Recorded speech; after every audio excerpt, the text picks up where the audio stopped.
Hello everyone. Today I'm going to be talking about turning your opponent in the fight. Okay, so what am I talking about turning your opponent? Well, you're really not turning your opponent. You're really, in a sense, getting your opponent to stand still while you're moving around him, while you're turning on him. What you want to see is like if your opponent is standing in front of you like this, right, and this guard over here, right here I'm fairly well blocked, right? There's only so much of me that you can see. But if you can get to my 45 degree, all of a sudden you have a lot more openings, right? Same thing here.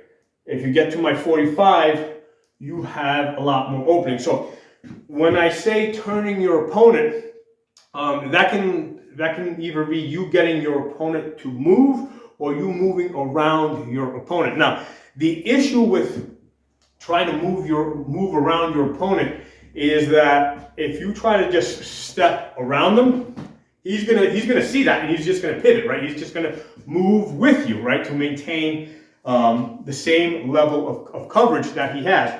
So if I try to step around my opponent, you generally have to take a pretty big step to get to his 45, right? Whereas my opponent just needs to pivot a little bit to cover that. So as the attacker, right, there's a lot more ground that you have to cover to get to the 45 than your opponent needs to move in order to cover that, okay? So that's something that we have to take into account here, okay? So question becomes now, how are you going to do this? How are you going to accomplish this, okay? So what we need to do is we need to get our opponent to freeze for a second, okay? So we can get a momentary advantage, so we can make that half step, right? Move that 6 inches to the side or 12 inches to the side so we can gain that angle. So one way to do it is to simply throw a shot, right? So if I'm here, right, and I throw a shot and then step and throw another shot,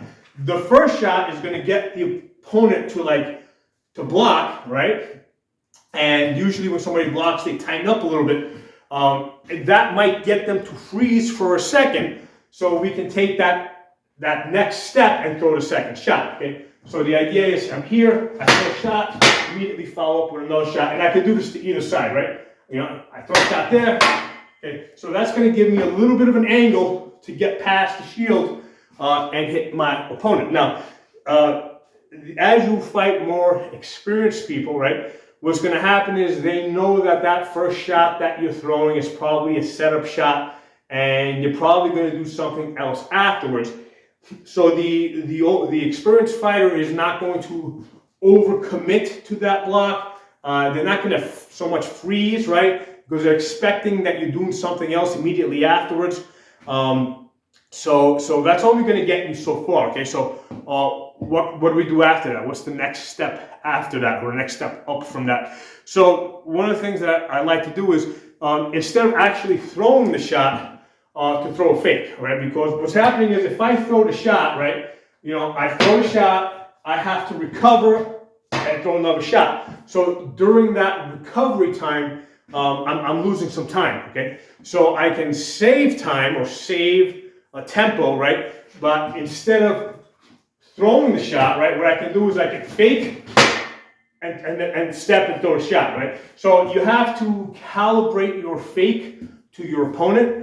A newer fighter, right, is going to need to see a lot more motion, right? Because if I just do that to a newer fighter, they're not going to react to it. They're not going to see it, right? So to the newer fighter, the fake needs to be, you know, a lot more gross, a lot more overt, right? Here and then step and, you know, move and throw a shot. Against a more experienced fighter, right, the fake can be just a twitch, step, and throw. And again, it could be to either side, right? So here, okay, so that's going to gain me the angle. And what I'm doing there is I'm getting my opponent to freeze for a second so I can step to their side, gain an angle, and throw my shot. So by using the fake instead of actually throwing the shot, I'm gaining that tempo, right? Because I haven't exerted the energy, I haven't used up the time, so it's a lot quicker for me to get to the next step. So fake, step, and throw, okay? Now, with a lot of the shields that you're going to encounter, you're going to see a lot of these triangle style shields. right? And the idea with a triangle-shaped shield, it could be an oval, but generally what's happening is, I'll step back so you can see a little bit better. When you see a triangle shield like this, this tip is typically guarding the one leg down there. The other leg is further back. If somebody stands like this, obviously you've got an opening here. So this style of a shield, right, requires that one leg, you could be either leg be back, right, so it's out of reach, and one leg forward, okay? So this shield, the benefit of this style of shield, obviously it can be a lot bigger than this, has the advantage that it's a little bit lighter, right? So you have weight saving down here because of its shape, and then up here where I'm wider in the chest, I have a lot more coverage, right? I can use that corner up here to look around and block. So against this style of a shield, because this corner down here is thinner, what will usually happen is people will react a lot more strongly, right, if you threaten their leg, right, because they know they got this tiny little corner down here, and they know that it's a lot. If you step around me up here, the movement that I need to do to cover your step is less. But if you step around down and throw up my leg, because I am thinner down here, I need to move this shield a lot more. Okay, so the triangle style shield, the heater shield, if you attack the leg, it usually requires a lot more movement in order to make that block. So as far as turning your opponent, right, or you getting around your opponent, instead of throwing to the head, if you're throwing to the legs, right, okay, that's going to get this shield to move a lot more. That's going to get your opponent to make a much bigger motion, right? And also what tends to happen is because they can't see very well down there, a lot of times they'll drop the shield so they can see what you're doing, okay? Or they'll overreact because they can't see what you're doing down there. They can see the shots up here that are coming to the head a lot better than they can see the shots going to the leg. So especially against a triangle style shield, attacking the leg with successive shots or a fake in a shot to the low legs is going to get them to react a lot more strongly. Okay, so that is a way to turn your opponent. So as I stand here, right, leg, leg, okay? So that's going to get them to move. And then what you're going to do with that then is you're going to go leg, leg, and then from there you go to the other side, right? So, and that can be leg, leg. It looks like you're throwing a third shot, and then you're going up, to the other side on the head somewhere. Okay. Now you can also double up on the leg.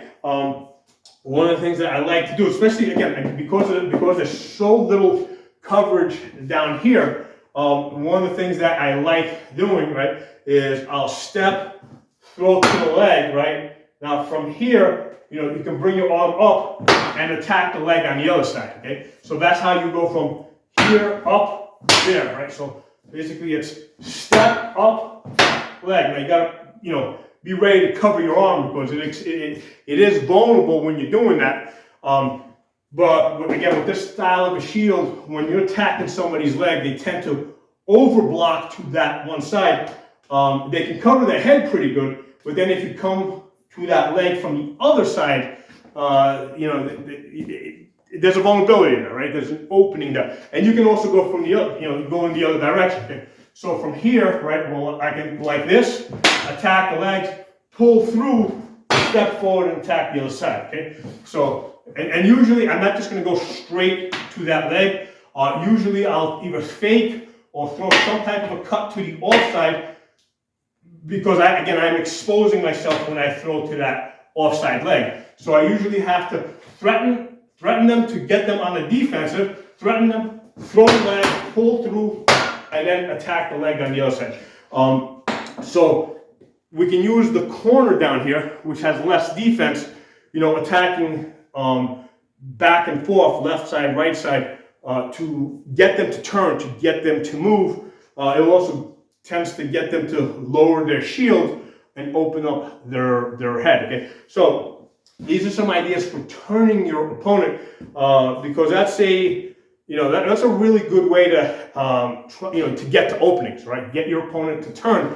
However, you can't just step around them because they're just going to pivot with you. So you need some way to kind of freeze them in place. So throwing a shot or threatening a shot, a lot of times will get them to freeze in place so you can take that step and throw that shot. Right? And if you throw, especially if you create a pattern, right, where you're throwing repeatedly to that side, right, from behind your shield in a defensive position, at range, right, and you don't have to actually target the leg. You can just target the shield itself, okay, because they don't know that you don't think that you got a chance at their leg. You're attacking their shield down here. They think you're throwing a shot because you see an opening to their leg. So they're actively blocking it. Meanwhile, you're not even looking at their leg, right? You can't even see the leg. You're just moving around here, just trying to get a reaction, right? And again, this is something that I can do behind my shield, right?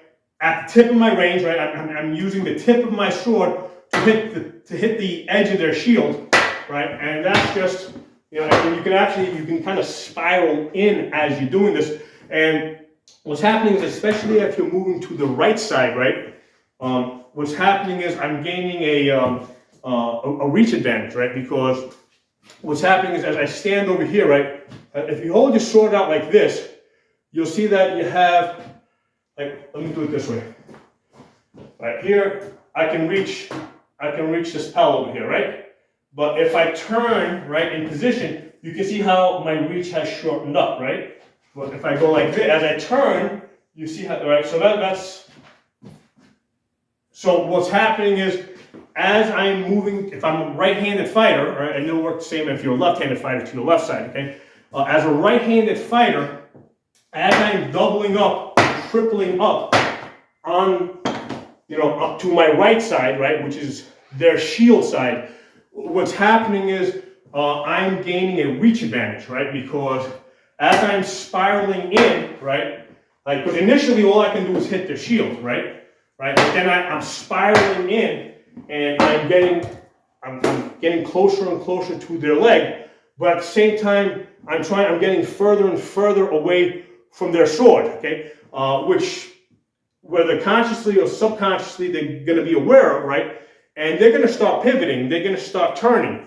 So then they're going to get in their head that, okay, this person is going in that direction. He's going that's the way he wants to go. So now they get into this pattern where they're spinning this way. So now what you can do is you're going to break that pattern, right? So, you're going to throw a couple of shots here, step, and go to the other direction, okay? So there's a couple of ideas for you guys to think about as far as turning your opponent, right? And again, the idea is that if you're standing in front of me over here, there's not a whole lot of openings, right? Especially if I'm mobile like this. But if you can get there, now you've got a lot of openings. And if you can get there, now you got a lot of openings. So that's where you want to go. But the question is, in order for you, how are you going to get there?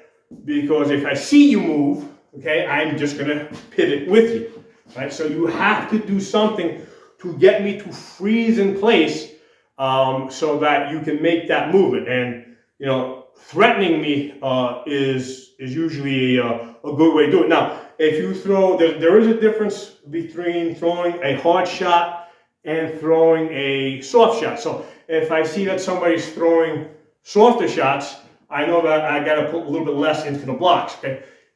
If somebody opens up with a really hard shot, especially if it's to the leg, where again, with this type of a shield, it's an area of vulnerability because I have very little coverage there. And also with these type of shields, whether it's forearm strap or grip strap, okay, usually the grip or the strapping is up here near the top. So as you hit the bottom of the shield, right, the shield tends to rotate, right? As you hit, because it tends to be a lot stronger up here on these corners than down there on that low corner. So another reason why, if you're beating up the lower part of somebody's shield and it starts moving, it doesn't have to move a lot, but what it's going to do is it's going to force them to overcommit to blocks, and stand a little bit stronger, which is now going to give you the opportunity to, it's going to give you that split-second opportunity to step left or right and attack an opening that's been created because they're kind of freezing in place. Now, if you throw a really hard shot at this bottom tip over here, and that shield moves a lot, right? Like especially early on in the fight, like first shot, right? If you throw a shot to the bottom down here and that shield moves a lot, what's going to happen is from that point forward, they're going to be blocking their shots, the incoming blows very strongly, okay? So the more they got to put into each block, right, the more they have to commit to each block, the harder it is to get to the next block, okay? So if you throw a block that forces them, let's say, to block here, but now you step to the side, right? Well, now because they block so strong here, now it takes a lot more effort to move and block there, right? Versus if you're throwing a light shot here and a light shot there, the movement is a lot easier for them. Now, if you're fighting with a polearm against the shield, now you've got a massive advantage, right? Because with a polearm or any two-handed weapon, you can hit the shield hard enough, right, where you can really move it, right? So the harder you hit the shield, right, especially on it doesn't have to be every blow doesn't have to be a super hard blow, but throwing a super hard blow, especially at the beginning of the fight, to get them into that thinking pattern of they have to block strong, okay, is going to then create opportunities for you to move and take shots someplace else. Okay, so a couple of things for you guys to think about. Let me know if you got any questions. I'll talk to you all soon.